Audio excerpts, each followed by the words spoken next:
Assalamualaikum dan salam sejahtera kepada bangsa mekanika. Kami sekarang berada di negeri Terengganu Darul Iman. Kami datang sini sebab Terengganu Bikes Week 2023, antara event pemotoran yang paling menarik dalam kalender. Dekat Malaysia, Terengganu Bike Week ni antara yang best lah. So kami datang Terengganu dengan kereta ini, Mercedes GLC 2023. Ya, ini GLC yang paling baru. Tapi sebelum kita review, seperti biasa kepada anda dari luar sana yang belum lagi tekan subscribe, tekan like, tekan butang loceng, tekan butang share, kami mohon bantuan anda support kami dengan menekan butang-butang tersebut.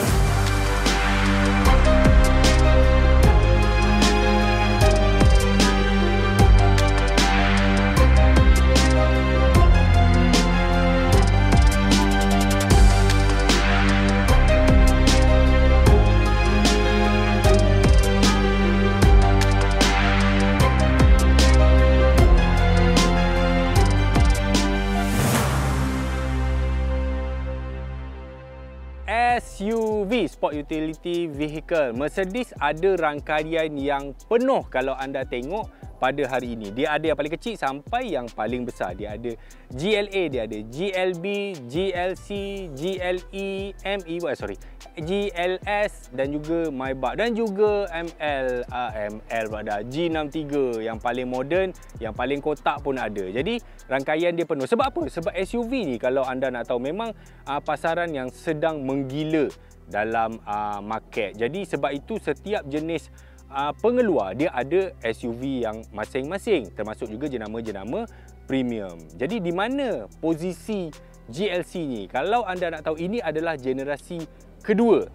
GLC ini dia bersaing dalam kelas SUV premium mid size, maksudnya dia segmen C lah lebih kurang. Dalam kategori dia ni, untuk pesaing dia yang lain ada BMW X3, ada Volvo XC90, ada Lexus NX dan juga ada Audi Q5. Ini kelas-kelas yang dia bertanding. Okey, kalau anda nak tahu juga, kelas yang inilah yang paling kompetitif, yang paling kena bersaing, kena ada produk yang sangat bagus sebab dia market yang paling besar. Untuk SUV, okey, kita cakap tentang pasaran premium. Untuk orang-orang kaya, sama ada dia ada banyak kereta ataupun dia tak nak banyak kereta. Dia duduk kondo ada 1-2 parking, dia tak nak pakai banyak kereta.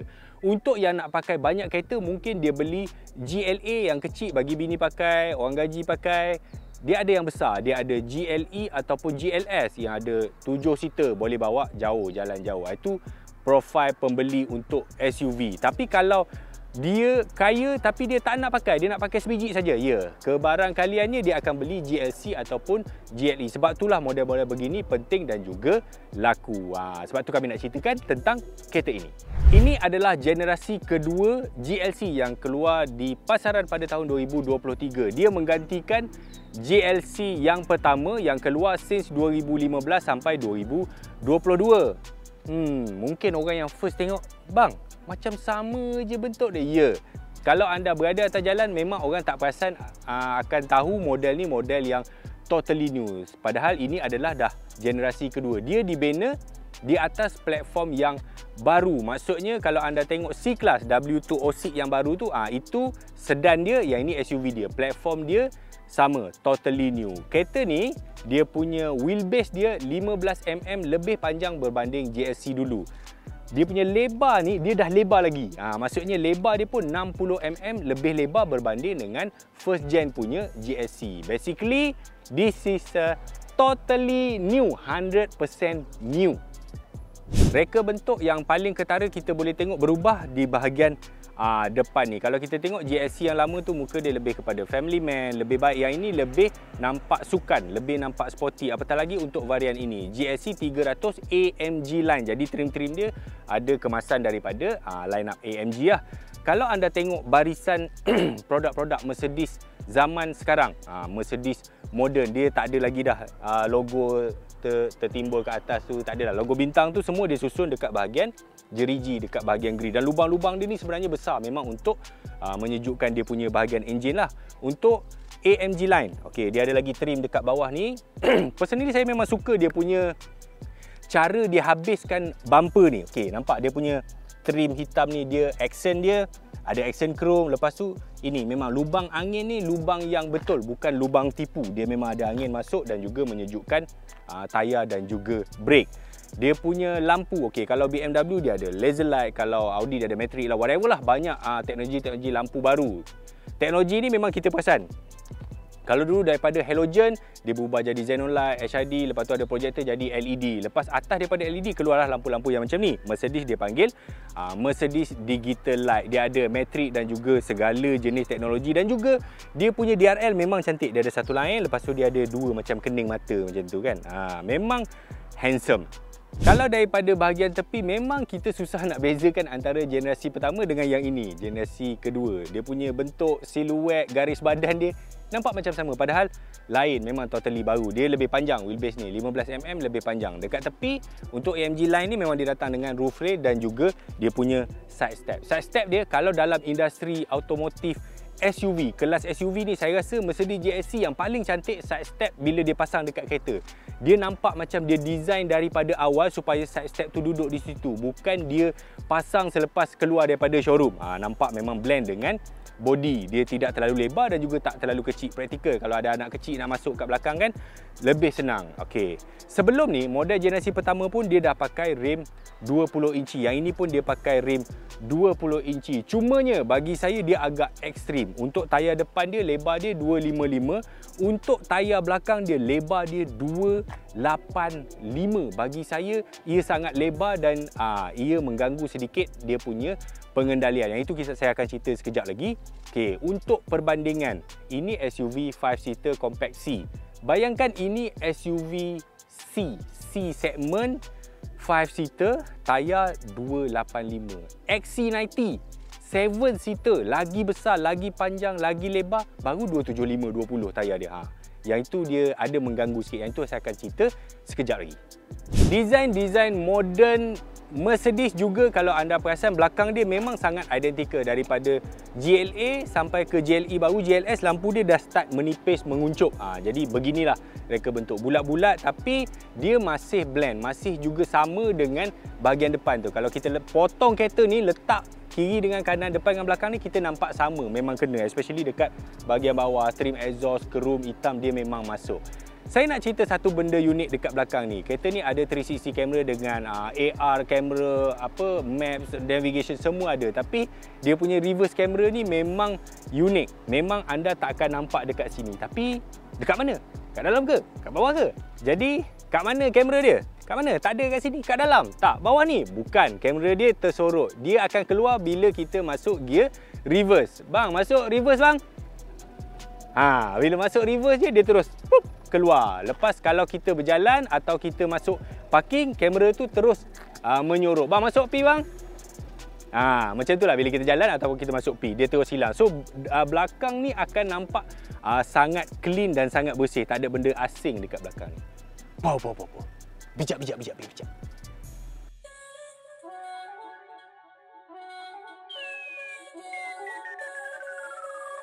Okey, Mercedes-Benz hari ini tidak lagi menggunakan enjin-enjin yang besar. Contohnya enjin Legend AMG 6.3 dah tak ada. Enjin AMG sekarang dah jadi 4 liter V8. Even enjin yang paling power, 2 liter 4 cylinder paling power di dunia ialah enjin 2 liter daripada AMG. 400 lebih horsepower dekat AMG A45S. Untuk yang ini, enjin dia dah kecil. Enjin 2 liter saja. Enjin 2 liter dia 4 silinder turbo yang menghasilkan 255 horsepower dan juga 400 Nm of torque. Enjin ni dia gabungkan dengan sistem 48 volt mild hybrid.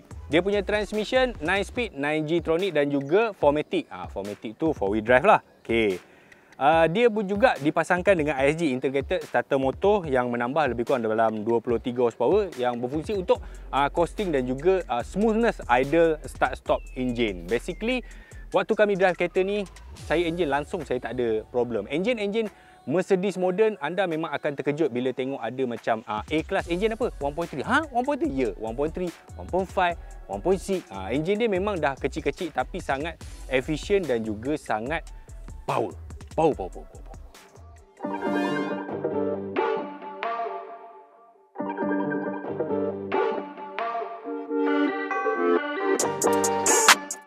Jadi inilah kelebihan bila anda membeli kereta premium atau kereta mahal. Sesuatu yang tak dapat ditiru oleh pembuat kereta biasa. Dari segi design mungkin, tapi dari segi finishing, material tak boleh. Sebab kita takkan boleh tipu penggunaan kulit-kulit yang mahal, trimming-trimming plastik ni yang mahal. Memang tak boleh tiru. Kecuali anda membeli kereta yang mahal macam ni. Okey. Contohnya, dia punya skrin. Generasi baru Mercedes-Benz. Kalau anda tengok E-Class baru, S-Class baru, C-Class baru, semua dia dah asingkan dia punya infotainment dan juga meter utama. Yang ini, dia punya skrin tengah saja almost 12 inci, 11.9 inci. Semua controller daripada aircon, radio, apa lagi driving mode, apa mak nenek, navy, semua dalam ini. Dia integrated semua dalam ini. Ada pro and cons. Ada orang suka aircon dalam ni. Tapi kalau saya personally, aircon saya suka dekat luar. Saya nak cepat dia punya control, tak nak dia mengganggu benda-benda lain. But then again, itu adalah preference individu lah. Yang ini standard, dia datang dengan Apple CarPlay dan juga Android Auto. Dari segi design ni, kalau anda masuk dalam ni, first saya masuk, alamak kecilnya. Kita rasa macam cramp sebab dia buat cockpit ni betul-betul bulky, nampak dia punya dashboard. Itu dari segi mata kasar. Tapi bila kita masuk, kita duduk, adjust sitting position, sebenarnya sedap. Kita rasa cocoon duduk dalam ni kan. Dia macam duduk dekat tempat kita, tak bergabung dengan orang lain. Tapi kalau tengok, nampak saiz dia punya konsol tengah ni memang besar. Saya rasa Mercedes cuba untuk menyorokkan semua benda dan juga nak bagi nampak dashboard ni nampak clean. That's why aircon dia dah tak duduk kat tengah, dia duduk dekat atas. Sebab nak pasang skrin yang besar. Aircon dia jangan bimbang, memang sejuk walaupun dia duduk dekat atas terkena dengan matahari. Sebab ada 3 lubang aircon. Belakang pun ada aircon yang lain. Jadi anda boleh ambil satu seorang ataupun seorang dapat 2. Ataupun kalau berebut sangat, ambil lah. Kau ambil je lah 3 macam tu kan. Okey. Nampak sempit tapi tidak. Memang tidak. Even dekat skrin belah pemandu ni, memang skrin dia cukup besar lah. Berapa inci ni? 12 inci lebih ni. 12.3 inci. Ya, 12.3 inci. Dan image-image yang dipaparkan pada kedua-dua skrin ni sangat sharp, sangat intuitif, sangat cepat. Yang ini pun dia dengan image yang 360 dia. Lepas tu bila kita navy, dia keluar pula kamera depan. Memang sangat-sangat rumit untuk pengguna baru macam saya. Tapi kalau kita beli kereta ni, kita dah study, kita dah pakai hari-hari, kita akan biasa dengan sistem yang ada. Okey. Mercedes juga antara player dalam industri yang suka bermain dengan warna. Mereka antara yang terawal menggunakan banyak sangat lampu dekat celah-celah aircon ni. Semua ada lampu kalau malam dekat tepi-tepi ni, ambient light dah macam kedai tom yum pula saya rasa kan. Tapi it's okay, it looks fancy dan kena dengan konsep kereta yang colourful macam ni. Dan juga dia punya steering dia ni memang antara yang tersedap dalam industri.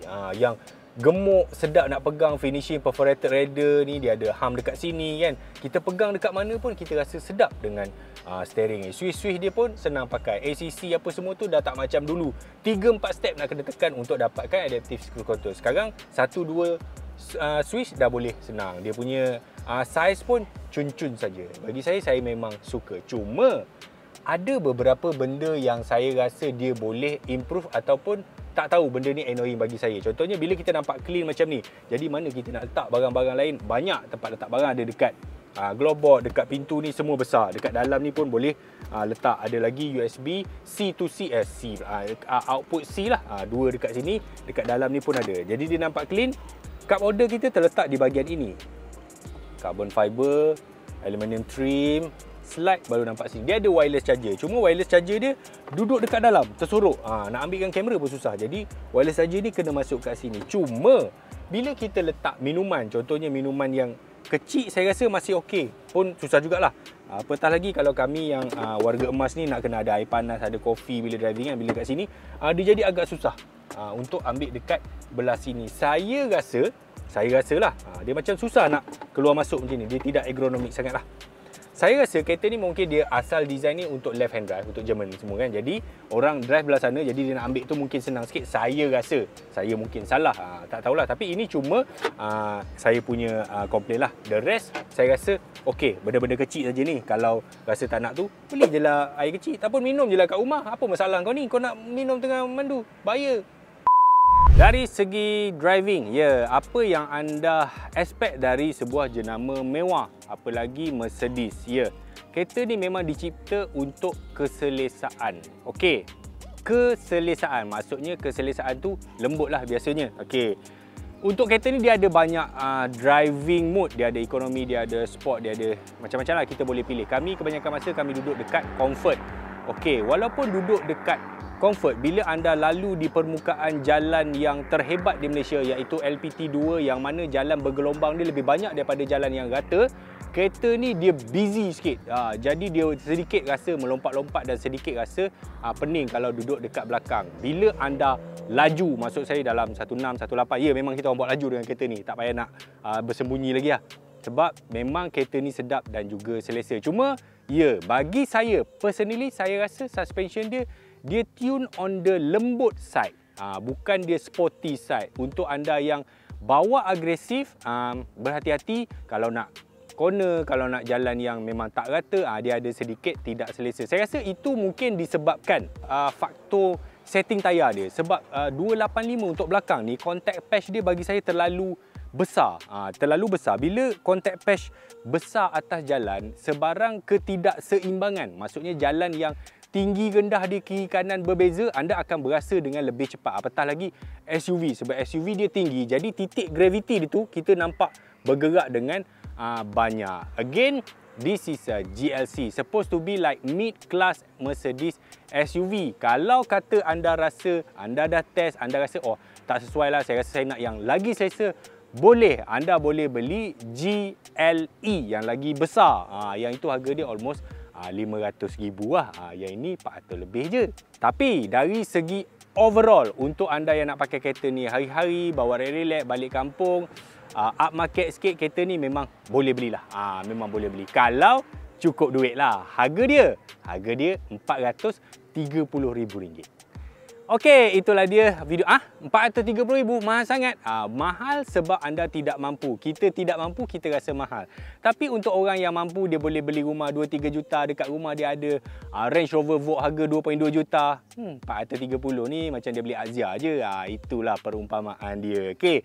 Walaupun anda rasa ataupun saya sendiri rasa 430 ni tinggi, tapi anda kena ingat ini adalah model CBU, model import penuh. Pesaing-pesaing dia XC90, XC3 semua tu dah local assemble, harga 300 lebih. Dan secara on paper sendiri, atas 400,000 untuk segmen ini agak tinggi. 430 sebenarnya ada banyak pilihan dekat luar sana. Dah boleh dapat sebenarnya iX lagi murah daripada ini, atau Volvo XC90 yang baru bateri besar tu pun 430 lebih sikit, atau iX Sport 447 pun ada diskaun lagi. Banyak pilihan lain, terpulang kepada anda. Sebab Mercedes ni dia ada pengikut dia sendiri, dia ada peminat dia sendiri. Bayangkan dulu masa C-Class baru masuk CBU, waktu dia mahal sangat berbanding dengan 3 Series, 2 bulan je Mercedes Malaysia bawa masuk, habis, sold out. Lepas tu dia buat CKD terus laku lah. Memang queue panjang kalau nak tunggu C-Class. GSC ni pun bila dia CKD,